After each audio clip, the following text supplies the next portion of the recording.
Vietnam isn't just a place you visit. It's a place that hits you, challenges you, and slowly pulls you in, often when you least expect it. In just 10 days, we crossed a country where quiet moments and pure chaos exist side by side. One minute, you're dodging a river of motorbikes.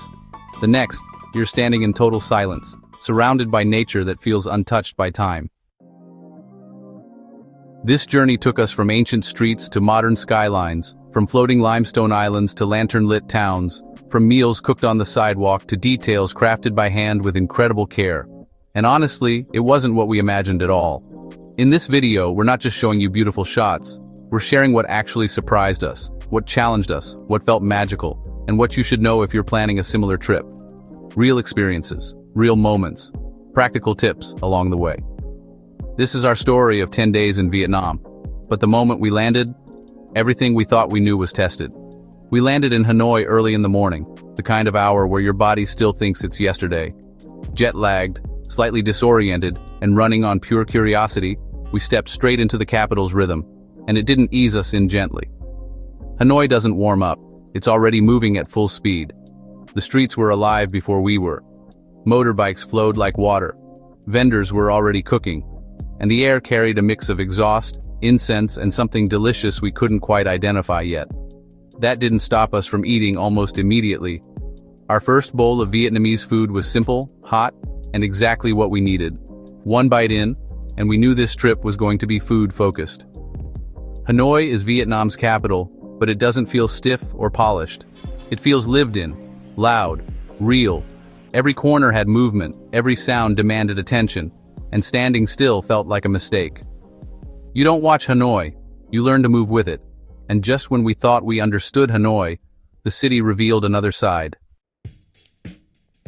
Hanoi looks like a walking city on the map, but once you step outside, you quickly realize walking here is a skill you learn on the go. Sidewalks aren't just for pedestrians. They're for scooters, food stalls, parked bikes, and whatever else needs space that day.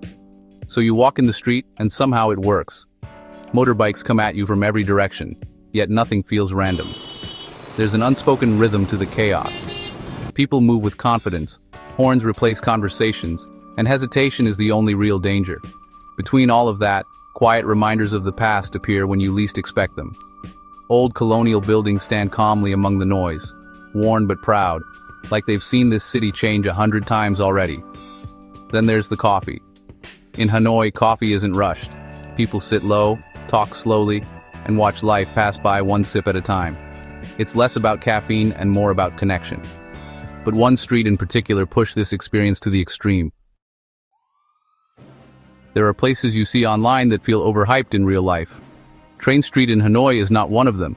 Standing there, it's hard to believe people actually live this way. Homes, cafes, and daily life are pressed tightly against a single set of train tracks, leaving almost no room for error. At first, it feels calm. Locals sit outside, drinks are served, conversations flow. Then you remember a train is coming.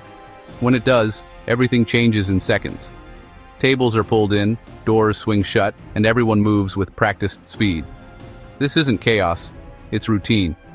Life here has adapted around something most cities would never allow. Yes, it's become popular. And yes, you need to be careful, respectful, and aware of timing. But even knowing all that, the moment the train roars through just inches away is unreal. Loud, fast, and impossible to ignore. After surviving that, we slowed things down, or at least tried to. As the sun dropped, Hanoi didn't calm down, it shifted gears. Evenings in the old quarter have their own rhythm, one that feels warmer, louder, and somehow more inviting. Streets glow under hanging lights, grills fire up, and the air fills with the smell of sizzling meat, fresh herbs, and something smoky you instantly want to try. We found ourselves sitting on tiny plastic chairs, the kind clearly designed for kids, eating shoulder to shoulder with strangers. No menus, no pressure, just food arriving when it's ready and disappearing just as fast. Laughter, clinking glasses, and the constant hum of scooters created a shared energy that pulled everyone into the same moment. Then there were the massages. In Hanoi, they aren't a luxury, they're a routine. After long days of walking and dodging traffic, stepping into a quiet room for an affordable massage felt like hitting a reset button. It became part of daily life, not a special treat. But Vietnam isn't only about cities. Nature was calling. Leaving Hanoi behind felt like turning down the volume on the world. A few hours later, the noise faded, the streets disappeared, and Ha Long Bay opened up in front of us. Suddenly, everything slowed. The water stretched endlessly, broken only by towering limestone pillars rising straight out of the sea. Photos don't prepare you for the scale of this place.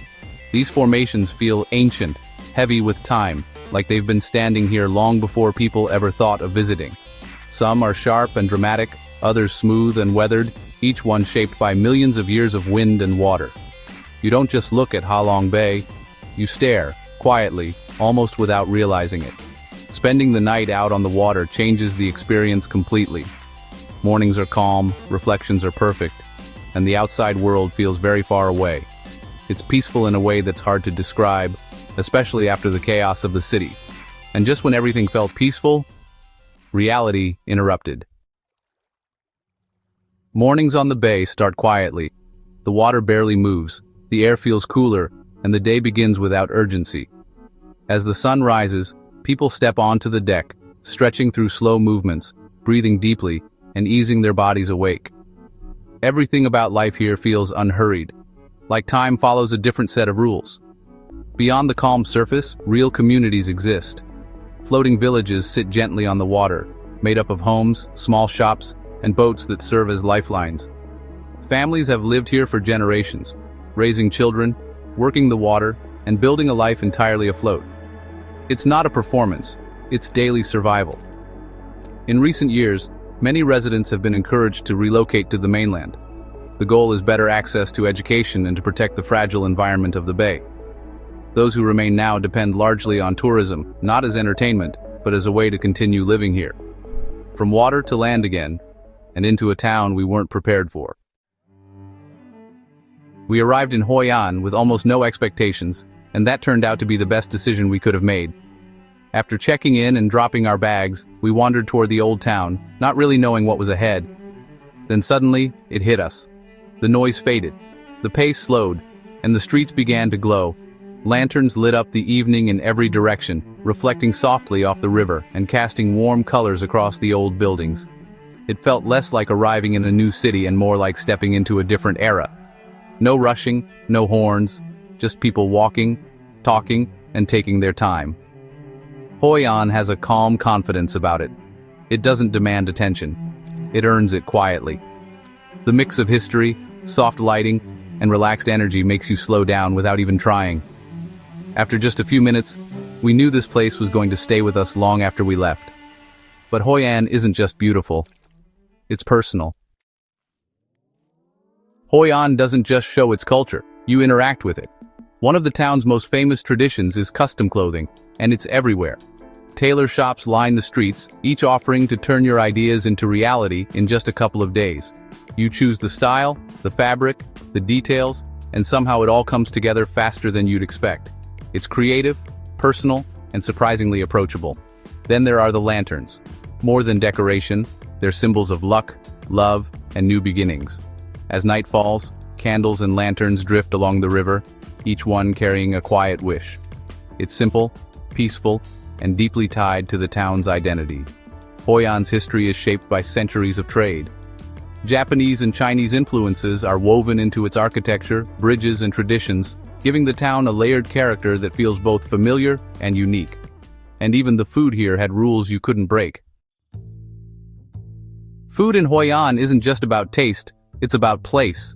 Some dishes exist only here, and that's not a marketing trick. Certain recipes depend on local ingredients, even local water, making them impossible to recreate anywhere else. That alone makes every meal feel special. At first glance, the food looks simple. Noodles, herbs, slices of meat, light sauces. But one bite in, and the flavors tell a deeper story. Balanced, comforting, and quietly bold.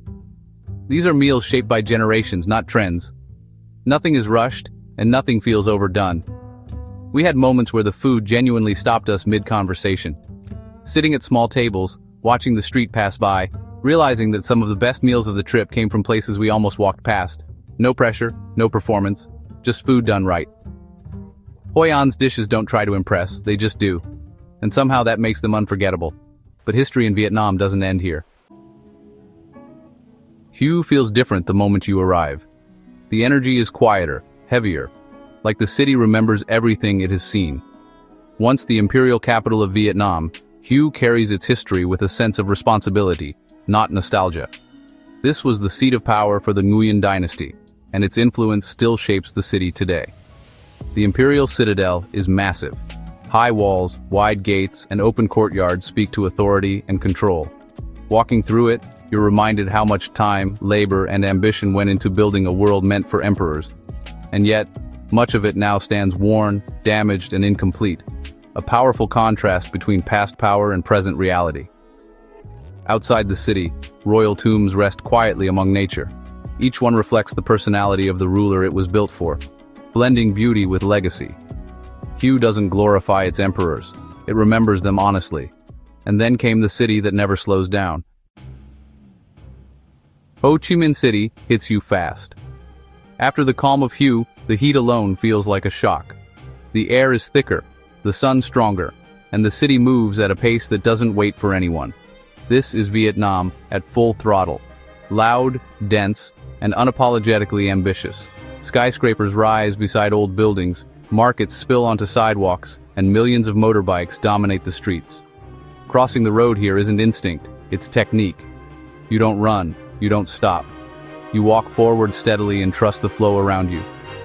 It feels impossible at first until suddenly it works. Once known as Saigon, the city carries two identities at once. The old name still lives in conversation and memory, while the modern city pushes forward with confidence.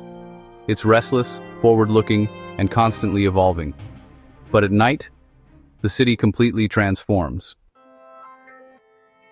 When night falls, Ho Chi Minh City doesn't slow down. It lights up.